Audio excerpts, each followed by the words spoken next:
दोस्तों वीडियो अच्छा लगेगा तो लाइक और शेयर ज़रूर करना, और अगर आप मेरे चैनल पर नए हो तो इसे सब्सक्राइब करना मत भूलना।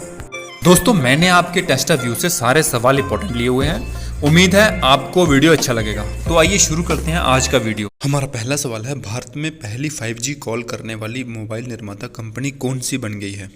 दोस्तों ओप्पो ने गुरुवार को ऐलान किया कि उसकी तरफ से पहली 5G कॉल की गई है। यह 5G नेटवर्क को जाने वाली पहली वोनर कॉल है। दोस्तों वोनर का मतलब होता है वीडियो ऑन न्यू रेडियो। इस कॉल को हैदराबाद को 5G लैब से किया गया। इस तरह की 5G वोनर कॉल को कंपनी के लेटेस्ट रीनो 6 सीरीज के स्मार्टफोन पर किया गया। इसमें end to end 5G standard alone network का इस्तेमाल किया गया। दोस्तों ओप्पो की तरफ से 5G कॉलिंग भारत के 5G टेक्नोलॉजी के रोल आउट होने की दिशा में एक अहम कदम साबित हो सकता है। ऐसी उम्मीद है कि भारत में मार्च 2022 तक 5G सर्विस को रोल आउट किया जा सकता है। फिलहाल टेलीकॉम कंपनियां 5G ट्रायल कर रही हैं। इसी बीच टेक ब्रांड ओप्पो ने इंडिया में अपनी पहली 5G वोनर कॉल को सफलतापूर्वक पूरा कर दिया है। हमारा अगला सवाल, यूनिसेफ की साल 2020 की एक रिपोर्ट के मुताबिक दुनिया भर में किस देश के बच्चे सबसे खुशहाल रहते हैं? दोस्तों यूनिसेफ की साल 2020 की एक रिपोर्ट के मुताबिक नीदरलैंड में दुनिया के सबसे खुशहाल बच्चे रहते हैं। बच्चों की यह रैंकिंग 41 अमीर देशों की स्टडी के आधार पर तैयार की गई है। इसका पैमाना एकेडमिक और सोशल स्किल थी, साथ ही मानसिक स्वास्थ्य और शारीरिक स्वास्थ्य समेत वे सारे पैमाने भी थे जो स्वस्थ शरीर और स्वस्थ मन के लिए जरूरी हैं।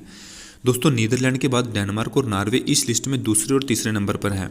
41 देशों की इस लिस्ट में सबसे नीचे मिले चिली, बुल्गारिया और अमेरिका।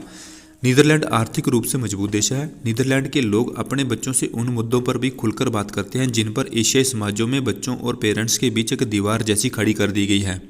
हमारा अगला सवाल, वाहनों पर ग्रीन टैक्स लगाने के लिए किस राज्य ने मोटर वाहन कराधान संशोधन विधेयक 2021 को पारित किया है? दोस्तों आंध्र प्रदेश राज्य विधानसभा ने वाहनों पर हरित कर लगाने के लिए एपी मोटर वाहन कराधान संशोधन विधेयक 2021 पारित किया है।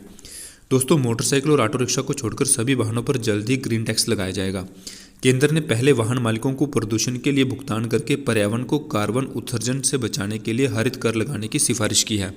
हमारा अगला सवाल, भारत के किस राज्य में ड्रोन से दवाई की डिलीवरी प्रारंभ हुई है? दोस्तों मेघालय भारत का पहला ऐसा राज्य है जहां पर ड्रोन की सुविधा से दवाई की डिलीवरी की गई। ड्रोन ने 25 मिनट में 25 किलोमीटर की दूरी तय की। मेघालय के मुख्यमंत्री कॉनराड संगमा ने ट्वीट करके इसकी जानकारी दी। दोस्तों मेघालय की स्थापना 1 अप्रैल 1970 में हुई थी। इसकी राजधानी शिलोंग है। मेघालय में कुल 11 जिले हैं। हमारा अगला सवाल, एनसीसी यानी कि नेशनल कैडेट कॉर्प्स ने अपनी स्थापना की 73वीं वर्षगांठ कब मनाई? दोस्तों भारतीय सशस्त्र बलों की युवा शाखा और दुनिया का सबसे बड़ा वर्दीधारी युवा संगठन राष्ट्रीय कैडेट कोर 28 नवंबर को अपनी स्थापना की 73वीं वर्षगांठ मना रहा है। एनसीसी दिवस हर साल नवंबर के चौथे रविवार को मनाया जाता है। एनसीसी दिवस पूरे देश में मनाया जाता है जिसमें कैडेट मार्च, रक्तदान शिविर और सामाजिक विकास कार्यक्रमों में भाग लेना आदि शामिल है। एनसीसी का गठन 15 जुलाई 1948 को हुआ था। एनसीसी पूरी दुनिया का सबसे बड़ा वर्दीधारी युवा संगठन भी है। एनसीसी का मुख्यालय नई दिल्ली में है। यह एक स्वैच्छिक त्रिसेवा संगठन है। इस संगठन में सेना, नौसेना और विंग शामिल हैं। और अगला सवाल, भारत की किस कंपनी ने पहले निजी तौर पर निर्मित क्रायोजेनिक रॉकेट इंजन धवन-1 का सफल परीक्षण किया है? तो हैदराबाद स्थित एक अंतरिक्ष प्रौद्योगिकी स्टार्टअप स्काईरूट एयरस्पेस ने भारत में पहले निजी तौर पर विकसित पूरी तरह से क्रायोजेनिक रॉकेट इंजन धवन-1 का सफलतापूर्वक परीक्षण किया है। यह इसके आगामी विक्रम 2 कक्षीय प्रशिक्षण यान के ऊपरी चरणों को शक्ति प्रदान करेगा।